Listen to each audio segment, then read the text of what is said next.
All right, so this is a continuation from class of the Models of Economic Development lecture. And so the video lecture is going to start, as we've already talked in class about the self-sufficiency model of economic development. We're going to talk about why countries have abandoned this type of model and gone to what we call the international trade approach.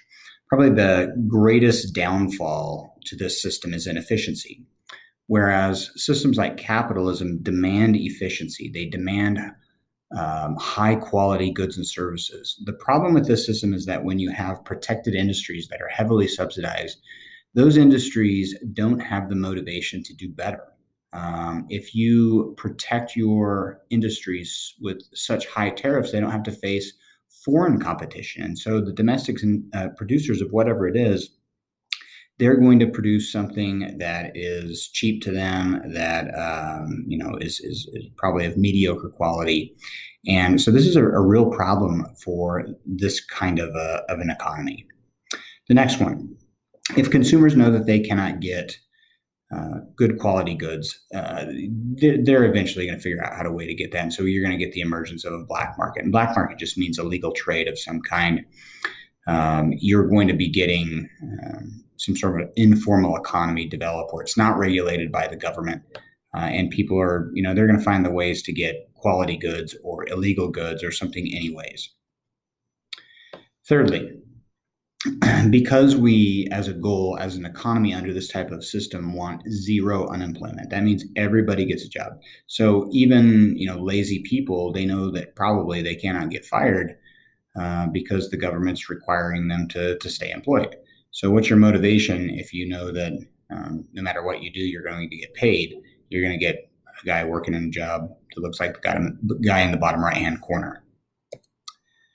Next, because you want zero unemployment, you're going to have a lot of people working for the government, whereas in capitalism or international trade, you're going to get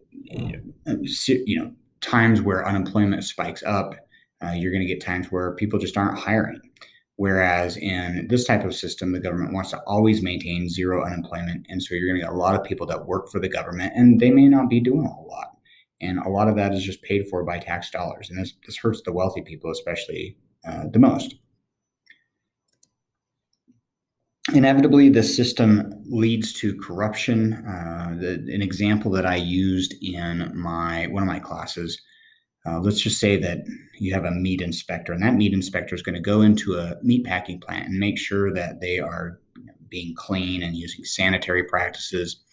And so let's say I go in there as a meat inspector, and remember that because I'm part of such a large bureaucracy, I probably don't get paid a ton of money.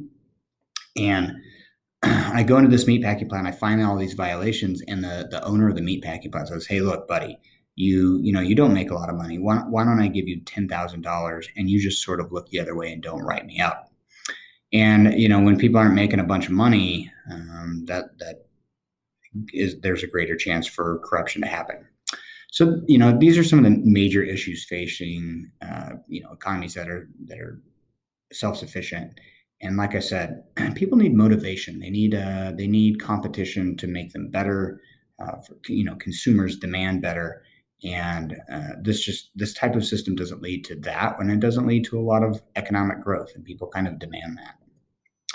All right, so what's their alternative? Their alternative is the international trade approach, or kind of the international model of economic development.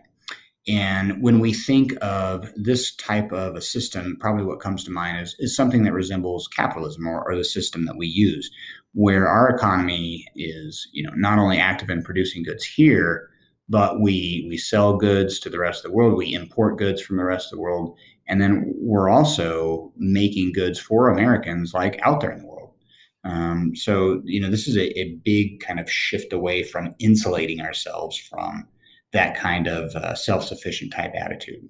And so, if you are a country that wants to kind of do this, there's a couple of things you have to do. So one of them is that you have to, as a country, sort of identify what is it that you have that the rest of the world either doesn't have enough of or doesn't have at all. Because whatever you exploit and whatever you're going to try to generate wealth off of, it's got to be complementary to the world market. And so what I mean by that, and really when we look at kind of like what a definition of complementarity is that let's say that you have oil. Well, what kind of countries are you going to sell your oil to? You're not going to sell countries that also produce oil. You're going to sell your oil to countries that either don't have enough oil or they don't produce oil at all. And so when you have that complementarity, then you can generate wealth off of that particular resource or whatever that asset is. Now, kind of going along with that idea, if let's just say, and this is inevitably going to happen, whatever it is that you produce that you're going to try to generate wealth off of, what's going to happen when that resource or that good that you produce, there's other countries that sell the same thing. Okay. So what you have to do is you have to identify and try to create what's called a comparative advantage. Now, one of the things that I try to explain a comparative advantage is here in a few years, you guys are going to be applying for a job and there's going to be other people that apply for the same job. Why would that employer employ you? Like, what is it about you that makes you better? And when you identify that, maybe you have a more outgoing personality, maybe you're good at working with difficult people. Maybe you have good math skills and so you can work at cash register, whatever the case may be, right? That is your comparative advantage compared to the people that are also trying to get the same job. Well, now if we go in a broad sense and we think about a country, if you have 5 countries making coffee, well, what is it about your coffee that makes your coffee better? Is your coffee cheaper? Is your coffee of higher quality? Is your coffee nice and smooth or whatever it is? It doesn't have to be coffee, but like in the case of Saudi Arabia, as they produced oil, there's a lot of countries that produce oil, but they have so big of a supply of it that they can sell it for a low cost. And so that's their comparative advantage. All right, then next, once you start generating wealth off of your exploitable asset or assets, now as a country, you need to be smart about what you do with that wealth. So if you have a couple of major industries that start producing money, lots of employees that are making money, now you can tax those people.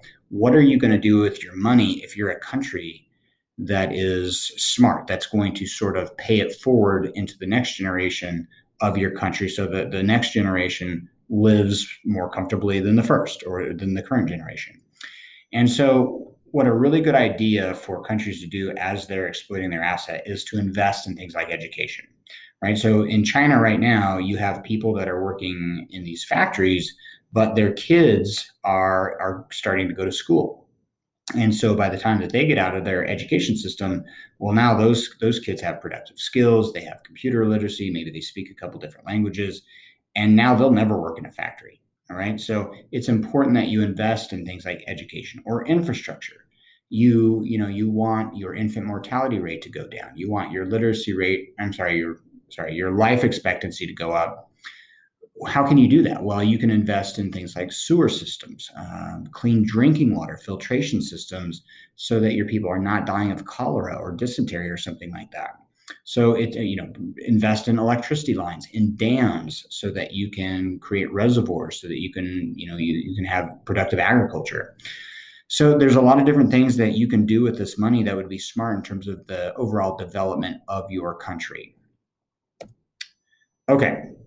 So we kind of have a game plan for how to do this in like a sort of a progression, if you will, of development under the international trade model.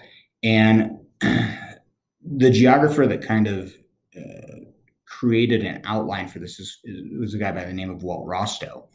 And so we kind of call this Rostow's model of development. And Rostow's development model says that there's going to be 5 distinct stages that a country goes through using the international trade approach in order to kind of go develop from beginning to end. And every MDC that's an MDC today, they have gone through some version of Rostow's model of development. All right, so Rostow says at the beginning, there's what he calls a traditional society. So in the traditional society, you want to think of this, as you kind of write down some things about each one of these stages, which I would advise you to do. In the traditional society, this is pre-industrial. Okay, so this is Most people are at basic hunter gatherers, but probably they're agriculturalists. There's very few services. They're very basic services. The vast majority of your people are engaged in primary economic activity. Okay. And you might even have some non-productive industries, like people that are part of the military. Even though the military is necessary, like how do they generate wealth? So that's the traditional society. Now, if you are going to industrialize, if you're going to take off, as Rostow calls it, then there needs to be some sort of preconditions for takeoff. And some hallmarks of stage number 2 in Rostow's development model are going to be things like you need a visionary leadership. And so whether that's one person like a king or something like that, or whether it's like a group, or maybe it's just a couple of smart individuals, whatever the case may be, those visionaries, they need to have some sort of direction that they want to take the economy, and they need to know how to get there. Now, going along with that, in order for them to be able to do that, they have to set up your economy in a way that puts you into the best position to exploit your assets that you have. And so we're just going to use Saudi Arabia. And, if we're going to be able to exploit the oil that we have, a lot of that oil is out in the desert. Okay, well, how are you going to get it from the desert to the coast? You're going to need pipelines. You're going to need roads.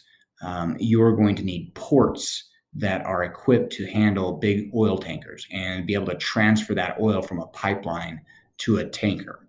And so it's the job of you as the government, or you as the leader of the economy, to make sure that those things are in place, that you have the necessary infrastructure, that you have the things that industry requires for them to be able to exploit it. Okay, and so those are what we call preconditions for takeoff. Okay, then you take off. And really, I think we could probably just make a synonym for takeoff with you industrialize. Your economy starts to grow. And really what you're doing here is you've got this asset or these assets. You've got these raw materials. Maybe it's cotton, maybe it's gold, maybe it's oil, whatever the case may be.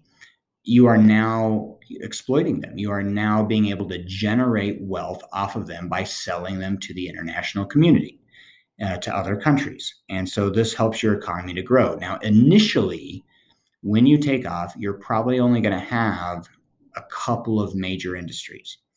Heck, you may even have just one, but you're going to have no more than just a couple. In other words, what I'm saying is your economy is not very diversified.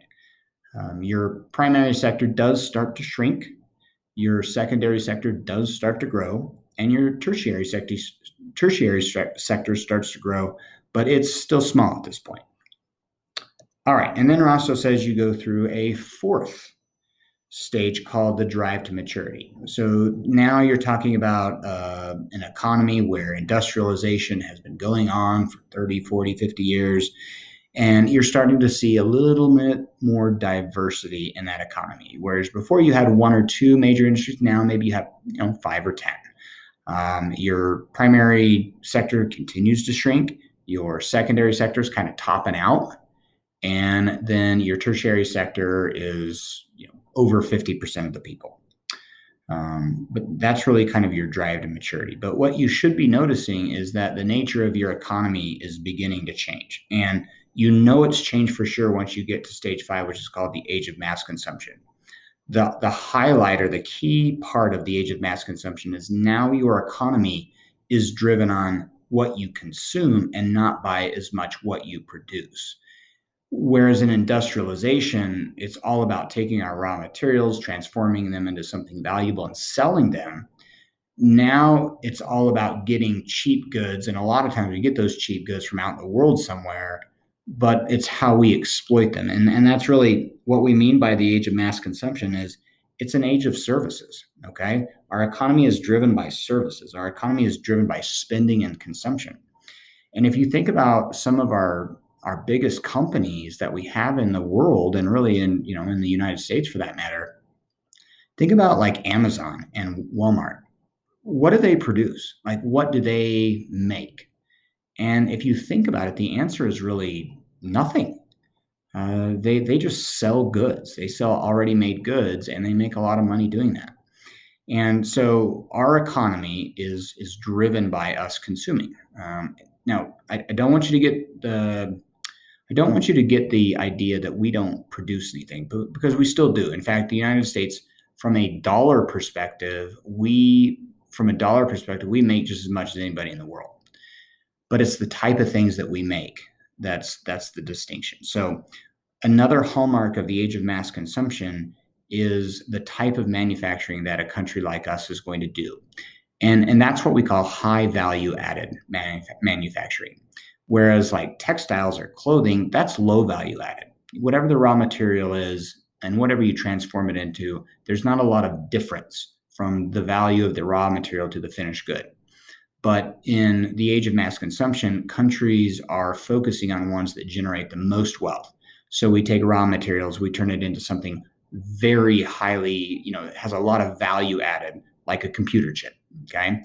And that's what we focus on. So, like the United States focuses on producing things that make a lot of money, like computer technology, airplanes, military technology, gene therapy, those kind of things. Those are highly valued goods or services, and that's what we focus on in the age of mass consumption. Okay, so last thing here, we should be thinking in the age of mass consumption, really tiny primary sector. We have a shrinking secondary sector. Remember, we talked about this in class where we're outsourcing a lot of our low value added stuff. And so we've lost a lot of employment in the secondary sector. We've got robots and machines, making vehicles and things like that. So we just don't need as many people working in factories. But that's also because by now our government has put enough money in public education that you're overqualified to work in a factory. And so you're going to be working in a service which is easier on your body and makes money. So we're going to see in stage 5 that we've got a lot of people working in the tertiary sector. And this is what, I kind of put this visually, but this is what we talked about. Saudi Arabia, they had to build these pipelines to the coast. They created a situation where they could take off, and then they started exploiting their oil, and they were smart. They put it into making sure that there were good wide highways and cleanliness of the city and proper transportation. So you got to be smart when you start making start making money off your, in this case, oil.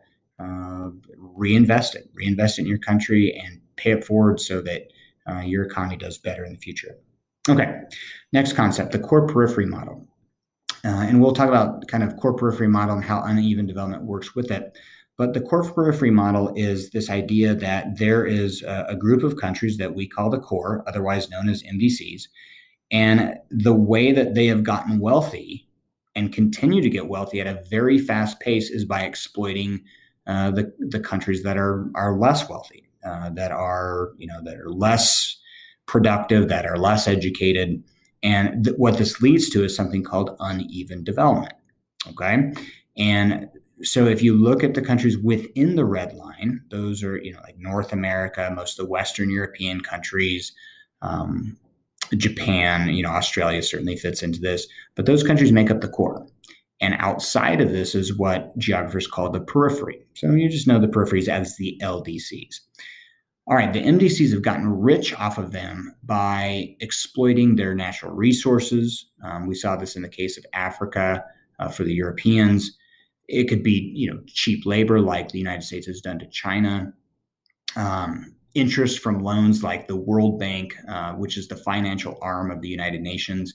Most of the money that goes out in the form of loans from the World Bank comes from MDCs like the United States or the United Kingdom or Germany.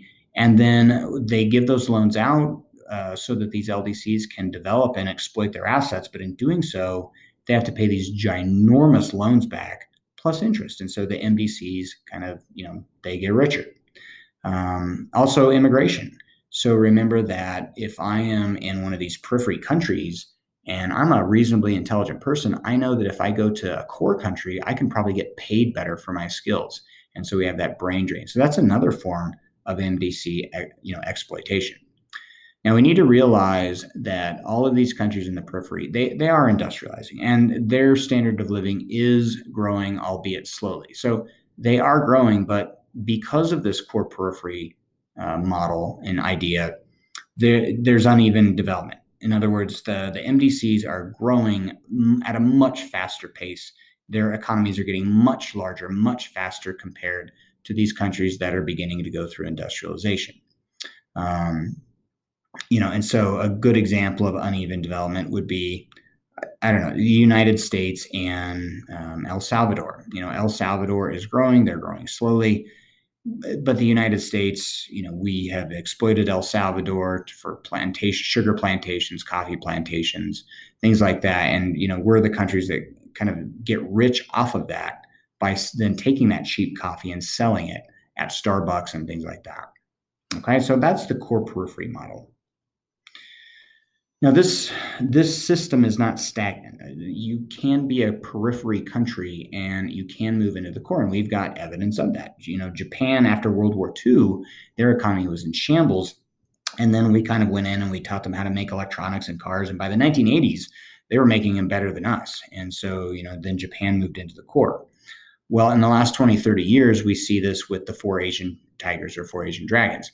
And so they are, East and kind of Southeast Asia's version of countries that were in the periphery and now have kind of moved their way into the core. And a good example of this would be Hong Kong. Hong Kong moved into the core by being a financial trade center, so international banking. Singapore did it by being kind of a center hub for trade in South Asia. They're located very well at the Strait of Malacca. Taiwan and South Korea, they did it through the outsourcing of things like textiles and electronics by countries like the United States, excuse me. And so, but they did it, and they were exploited for probably 20, 30, 40 years, and now they're countries that are exploiting other countries.